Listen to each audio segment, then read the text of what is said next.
लखीमपुर मामले में पुलिस की भूमिका को लेकर कई सवाल उठ रहे हैं। लोग लोकतंत्र की दुहाई दे रहे हैं, लेकिन सच बात तो यह है कि लोकतंत्र में आप पुलिस की भूमिका को नहीं नकार सकते। उससे भी खासकर यूपी पुलिस की भूमिका पर सवाल उठाना तो कतई ज्यादती होगी। अजीत साहब, यूपी पुलिस का डंडा और लोकतंत्र का झंडा एक दूसरे के ऐसे पूरक हैं जैसे देसी घी में डालडा। यूपी पुलिस की कर्तव्य निष्ठा, लगन और ईमानदारी पर शक करने का सीधा मतलब है रामराज पर सवाल उठाना। बताइए, जिस यूपी के ठोक दो पुलिस के बदौलत मुख्यमंत्री आदित्यनाथ सूबे में रामराज की स्थापना करने बैठे हैं, वहां के पुलिस पर सवाल उठ सकते हैं क्या? इसलिए चाहे चेकिंग के नाम पर पुलिस गोली मार दे, थाने में बुलाकर मार मार के कोफ्ता बना दे, या फिर होटल के कमरे में सो रहे व्यापारी को आधी रात को पीट पीट कर खत्म कर दे, आपको सब कुछ चुप रहकर लोकतंत्र की रक्षा के लिए हंसते हंसते झेलना है। आपके माथे की एक पिनस तनने का मतलब है कि आपके लिए रासुका तैयार है। लेकिन सर जी, हुआ यह कि लखीमपुर खीरी कांड में केंद्रीय मंत्री अजय मिश्रा के बेटे पर किसानों को रौंदने का आरोप लगा। मामला सुप्रीम कोर्ट तक पहुंचा। सुप्रीम कोर्ट ने यूपी की सुपर एक्टिव पुलिस की भूमिका पर सवाल दागते हुए कहा कि राज्य सरकार की ओर से की गई कार्रवाई से वो संतुष्ट नहीं है। कोर्ट ने जो संकेत दिए हैं उससे साफ है कि कोर्ट सीबीआई से मामले को जांच करवाने के पक्ष में नहीं है। इस मामले में अब 20 अक्टूबर को सुनवाई होगी। चीफ जस्टिस ने पूछा है कि 302 के मामले में अब तक गिरफ्तारी क्यों नहीं की गई। इस मामले को उसी तरह ट्रीट करे जैसे दूसरे मामलों को करते हैं। यानी मंत्री जी के बेटे को जो दामाद वाली ट्रीटमेंट दी जा रही है, उसको लेकर कोर्ट यूपी सरकार से बिल्कुल खुश नहीं है।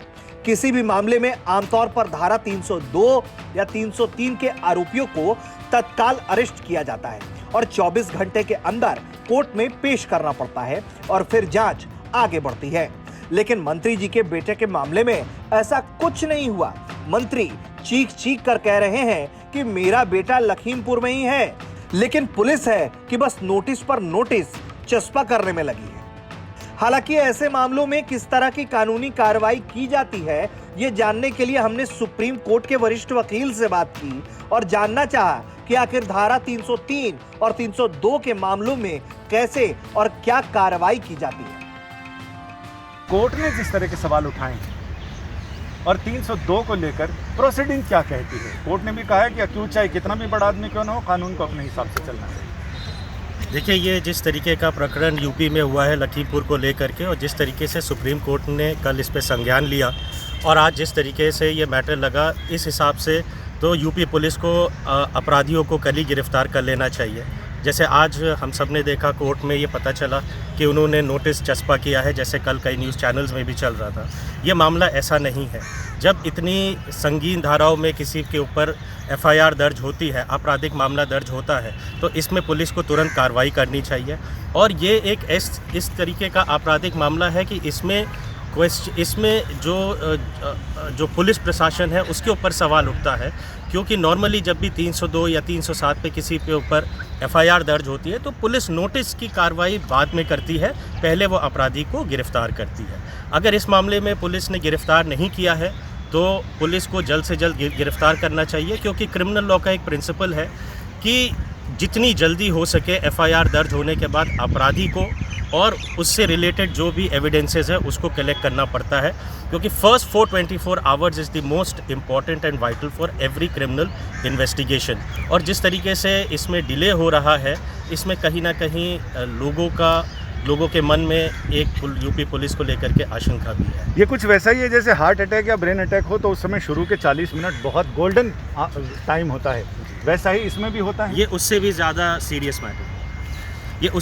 सीरियस मैटर इसलिए है क्योंकि ये एक इंटरनेशनल इशू भी है। और इसमें जिस हिसाब से हम सब लोगों ने वीडियो फुटेज देखी, मैं ट्रायल पे या इन्वेस्टिगेशन पे कमेंट नहीं करना चाह रहा हूँ, पर जो तथ्य सामने आए हैं वो काफ़ी संगीन है और इस पे पुलिस को तुरंत कार्रवाई करनी चाहिए। और जितने अपराधी उसमें नामजद हैं, कम से कम उनको तो तुरंत पुलिस को गिरफ्तार करना चाहिए, ताकि इससे ये लगे कि हाँ, यूपी पुलिस अपना काम ठीक तरीके से कर रही है। चलिए, ये तो लखीमपुर मामले पर सुप्रीम कोर्ट के वरिष्ठ वकील फुजैल अहमद का सवाल। अब हम आपको यूपी पुलिस के पूर्व डीजीपी विक्रम सिंह को सुनाते हैं। विक्रम सिंह ने भी इस कांड के दौरान पुलिस की भूमिका को लेकर कई सवाल उठाए हैं। लखीमपुर खीरी जिले में हुई घटना के बारे में ये प्रश्न उठाए जा रहे हैं कि क्या शासन प्रशासन और पुलिस के द्वारा क्या अतिरिक्त कार्रवाई की जानी चाहिए थी। सर्वप्रथम जब ये मालूम था कि तनाव दृष्टिगोचर है तो दंगल स्थल से लेकर के जहां पर भीड़ इकट्ठा होने की संभावना थी वहां पर पुलिस की उत्कृष्ट व्यवस्था रहनी चाहिए थी, मौजूदगी रहनी चाहिए थी, वायरलेस कम्युनिकेशन की समुचित व्यवस्था और मोबाइल पेट्रोलिंग, जिससे कि भीड़ का नियंत्रण और यदि कहीं कोई अप्रिय घटना, कोई तनाव या आपस में मारपीट की गुंजाइश हो, वहां पुलिस सीधे त्वरित कार्रवाई करते हुए हस्तक्षेप करके एक अप्रिय घटना को टाल सकती थी। ऐसा प्रतीत होता है कि अग्रिम इंटेलिजेंस होने के बावजूद, एडवांस इंटेलिजेंस होने के बावजूद प्रभावी गश्त और गाड़ाबंदी पिकेट्स नहीं लगे थे, जिससे कि ये अप्रिय घटना घटित हुई। दंगल स्थल से लेकर के जहां कहीं भी भीड़ और समुदाय इकट्ठा होने की संभावना थी उसको ड्रोन टेक्नोलॉजी से भी कवर किया जा सकता था, लेकिन कदाचित ये सब कार्रवाई नहीं की गई, वॉच टावर्स नहीं बनाए गए। ड्रोन टेक्नोलॉजी तो छोड़ दें, लेकिन जो सामान्य प्रक्रिया होती है कि मोटरसाइकिल पेट्रोल, जीप पेट्रोलिंग और फुट पेट्रोलिंग, ये भी व्यवस्था नहीं की गई थी। एडवांस इंटेलिजेंस के आधार पर प्रिवेंटिव अरेस्ट भी हो जानी चाहिए, जिससे कि जो शरारती तत्व हैं उनकी गिरफ्तारी हो जाती, नहीं की गई। अब एक अप्रिय घटना जब हो जाती है तो उसके बाद फौरी कार्रवाई की जानी चाहिए थी। स्पॉट अरेस्ट का महत्व अलग होता है। तत्काल जो आक्रामक पक्ष दिखाई पड़ रहा था, जिन्होंने पीट करके हत्या की थी या जिन्होंने गाड़ी चढ़ा करके हत्या की थी, बताया जाता है कि जो 3 आरोपी थे उनकी तो हत्या ही कर दी गई, लेकिन अन्य जो संदिग्ध भी थे उनको हिरासत में लेकर के पूछताछ तभी पहले चरण में ही शुरू हो जानी चाहिए थी। और जो मंत्री पुत्र का हथियार है बताया जाता था, उसको कब्जे पुलिस में लेकर के उसका परीक्षण तभी करा लिया जाना चाहिए था।